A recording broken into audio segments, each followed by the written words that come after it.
The following podcast may contain adult language and an abundance of salt, so get ready, nerds, because we're talking Firefly, episode 11, Trash.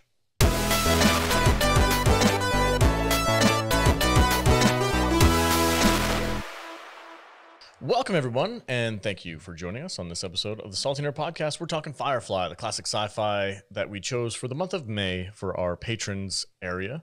And we've been having a blast so far. This is our last episode that we're going to be talking about this month. I've been having a great time. Thank you for choosing this, Matt Vader, who is my co-host. I think you liked it more than he did.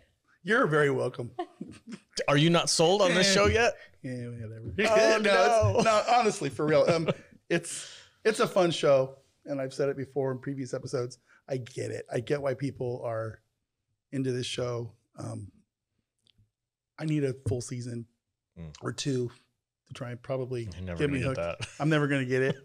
I'm intrigued. I really am. I think it's a fun show. I think they got some really cool concepts, but I'm sorry, man. The whole Little House on the Prairie shit in space. Really? It bugs me. It really bugs me. Gets some weird triggers, man. It's weird, man. And I don't know. But no, it's fun. I did enjoy it. Okay. And is it ever going to be on my top pantheon of space shows and nerd stuff? Probably not. Okay. But I did have a good time, and I do like it. All right. So, welcome, Jude. Hi. How are you doing? I'm good. How are you? Not too bad. How have you enjoyed this month? Oh, it's been so fun revisiting this. And I think I've said this like every week while we've been doing this. Like, it's so fun revisiting it. But it really is.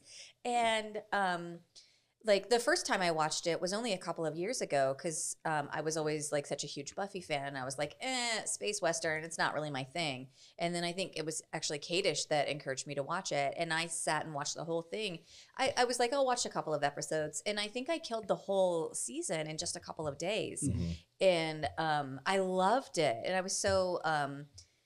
I guess disjointed at the end of it when it just kind of ends. And he was like, oh, well, there's a movie. So, and I watched like half the movie and I was like, meh. Yeah. I haven't, you remember when I said I haven't been able to ever finish this thing? Yeah. I still haven't. You haven't finished it? I haven't been, I just haven't. You're absurd. I'm going There's to finish. I'm literally 3 episodes left. I know, and I'm going to do it this week just so I can say I've finally finished the whole thing. maybe something will trigger in me and it'll happen in the next couple episodes. Right. But yeah. That's interesting. Matthew Kadish is also here. Welcome, sir. How have you enjoyed the month? I enjoyed the month a great deal. I really do like this show. It was fun getting to go back and revisit it. But more than that, it was great to actually get Adam Baldwin on our show to talk about some inside baseball with Firefly and why it only lasted 1 season and stuff like that. And so after this episode comes out, where we do our final Firefly kind of retrospective review, we're going to be releasing the Adam Baldwin interview. So fans of the show can get some insight into Firefly, but also Chuck and The Last Ship and Full Metal Jacket and pretty much everything that Adam Baldwin's ever done in his career. And if you're new and you don't know who Adam Baldwin is, he's Jane on Firefly. Yeah. Jane. Yeah, which Jude referred to him during our interview as constantly. It's true. Well, my intro was like the man they call Jane. It's like, thanks for referring me for the 20-year-old show that I did. Not a girl's name. Oh, that was in this episode. Yeah, that's right. All right. Let's do it. Let's do it. Okay, so this episode, is it Christina Hendricks? Is that her name? I'm so glad we got her to come back. For this episode. It was so much fun. And that opening scene where like he's hanging out with his old buddy, his old war buddy, and he's like, oh, I shaved my beard for the woman I love. And he's like, what? No way, you're Soup Catcher? And he's like, who is she? And then like she walks up and they should freaking pull guns on each other. Immediately, they try to kill each other. That was my favorite scene of this entire episode. Like, oh, that's not good. He's like, now, honey, don't kill my friend. Yeah. Now, quit killing my wife. Mal freaking decks her in the face. Right in the face. Yeah, she doesn't give a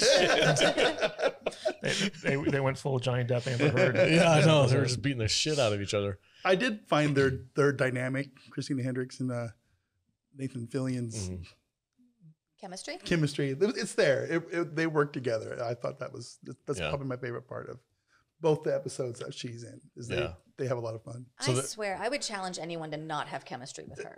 Oh yeah, yeah. She's walking fire. She would intimidate the hell out of me. She's Blah, blah.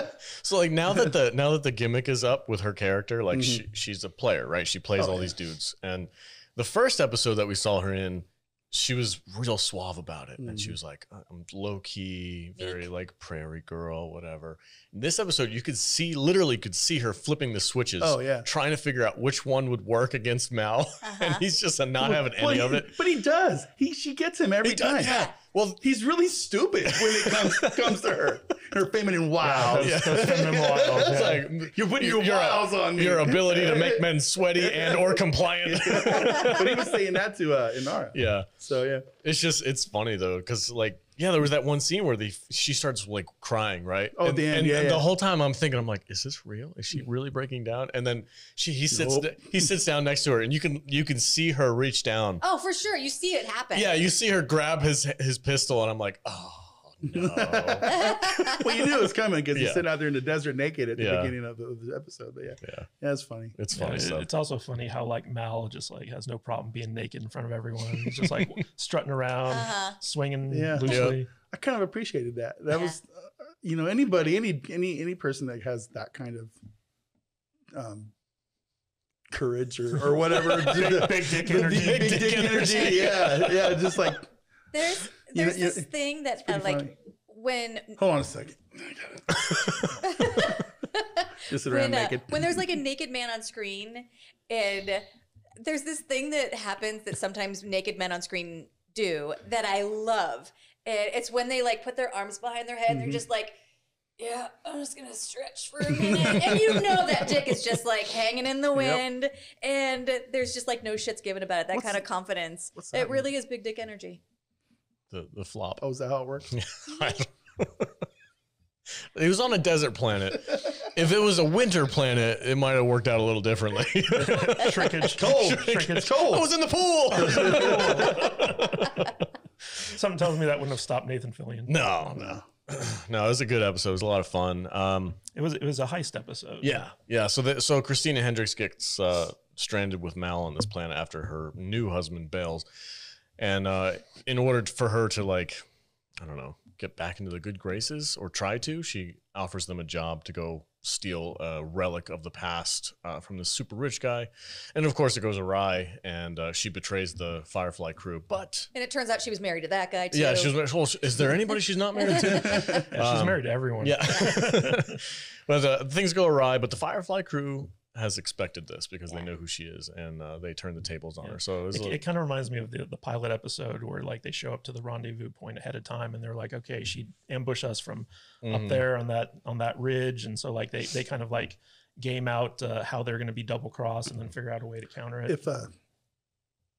If we ever got a chance to talk to Joss Whedon, I would ask him if there were plans to bring her back in future season episodes. Most there probably would have. She's got to be a fan favorite, like some kind of recurring nemesis. Yeah. Well, even Adam Baldwin, when we were interviewing him, said that by episode 6, which is our Mrs. Reynolds, he's like, that's when everyone felt like the show kind of turned its corner and found its footing and stuff like that. So I was watching TikTok from the actress who plays Kaylee. Was it Jewel State? Jewel State. And she said that couch that was right outside the medical bay, I guess because the set was accessible to animals, they used to get stray cats inside the set, and they would pee on the couch. Oh my God. So they were like, every time we'd have to do a scene in the medical bay cat area, it was just gross. I'm like, oh no. That's no good. That's the worst. God, somebody get a wet dry vac. Because I know, because I was watching that, and like a couple episodes ago, they were like, they did a whole scene where like people were like laying on the couch and sitting there, and I'm like, oh no. It's not good. I will say one of the things about this episode is that you had to have seen the previous episode, Ariel, which is Alex's favorite episode, in order to understand everything that was going on. Because a lot of Jane's subplot had to do with him betraying them in the previous episode. Which, Ariel's is a fantastic episode. I think out of all of them, it might be my favorite. It's really hard to choose just 4 episodes it really is. of a show. Yeah, because I was like, I love war stories too. When Mal and Wash get taken and kidnapped by that guy from the train robbery. Yeah. And they hash all their shit about Zoe. Yeah, that was a great episode. And it shows just how freaking tough as nails Mal is. Yeah. It's awesome. It's a great episode. So like for 14 episodes, this show does not miss. Yeah. Like there's pretty much something to like about every single episode. And I always wonder, I'm like, if they did extend this and like say Fox didn't screw them over and they had like 5-6 seasons, do you think it would have maintained this level of like every episode's a freaking hit and everything is good? Or do you think it would start to fall off? I think it would have been like any other show in this genre. You're going to have your fan favorites and your misses, you know?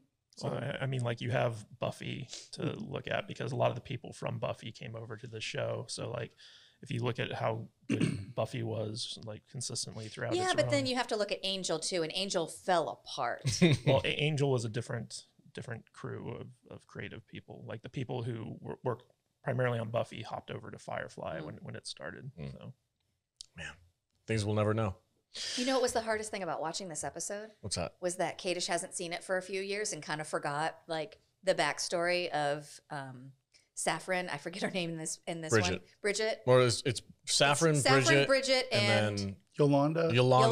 Yes. Yeah. So I was like, do you remember this episode? And he was like, kind of. And I was like, do you remember anything about her being married? And he was like, not really. And I was like, God damn it. And so I couldn't talk about anything because I didn't want to spoil it for him. Yeah, Jude loves talking about stuff and spoiling it. While we're watching. Why do you do that, Jude? I love talking about stuff that we've all seen before. I don't spoil things for people when they've not seen it. Like when we're watching something and she knows I've seen it before, she's like, tell me if this happens. Tell me if this happens. I'm like, can't you just watch the movie? I bet you're a huge spoiler. No, I'm very quiet when I'm watching a movie. But the one thing that he'll do is if we're watching like a mystery, he will totally tell me who did it. This is what happens. I'm like, God damn it, you're probably fucking right. And by the end of the movie, I'm like, fuck. It's like he's guessing, but he nails it. Yes. Yeah. I have a feeling a lot of book writers can do that kind of stuff. Yeah. It's tricks to the trade. He's very smart. There was some and a blue check mark. Oh yeah, just got to mention that. Yeah, don't forget it. Yeah, it's in my contract. I have to mention it every episode. I cannot wait until Elon Musk finishes whatever he's doing here, and I'm gonna get verified. I put my name in there so I can get verified. Really? That's part of the reason I'm coming out of the closet on Twitter. You mean revealing your last name? Yes, yes. Kadish texted me this morning. He couldn't find me. He was like, "Where are you?" I was like, "I'm in the closet." And he was like, "Are you out now?" All right. You guys ready to do the breakdown?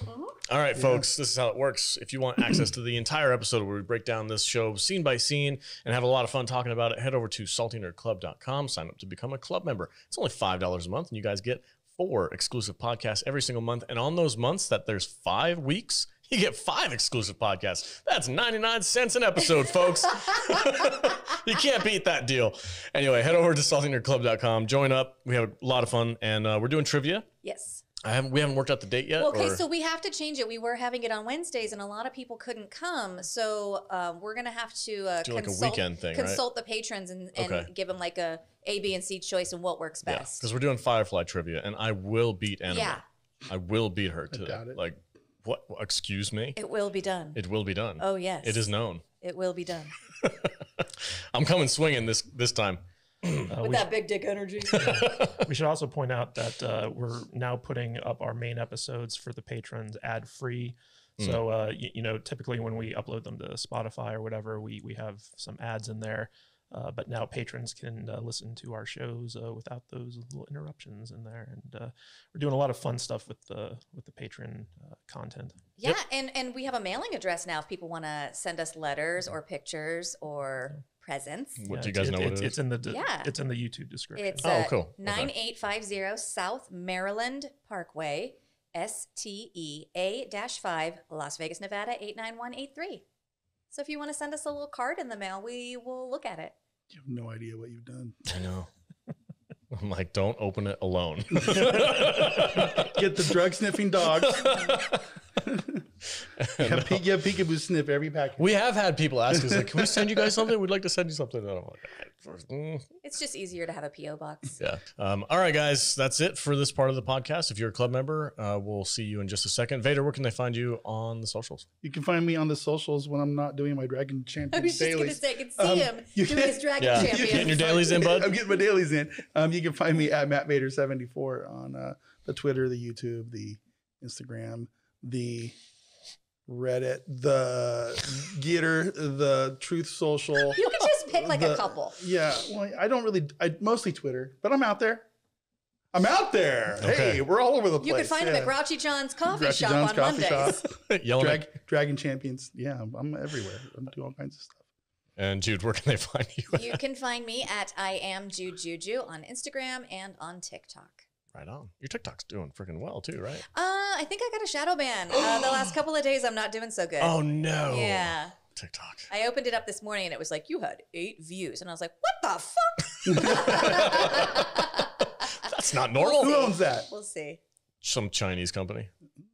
Oh, it's not like a robot boy, Facebook guy. Musk? No. Zuckerberg? Tom? The other robot guy. Yeah, Zuckerberg. No. Yeah. No, the Chinese government owns TikTok. Oh, what are we doing on TikTok if the Chinese government owns it? We got to get in from the underneath. Well, how else are they going to get all of our personal information? I know, right? Exactly. Yeah. Kadish, where can they find you at? You can find me at Matthew Kadish, Kadish on Twitter. KadishBooks.com takes you to my Amazon page. And be sure to check out our interview with Adam Baldwin. It's a good one. All right, guys. Thanks so much for joining us. And Patreon members, let's go.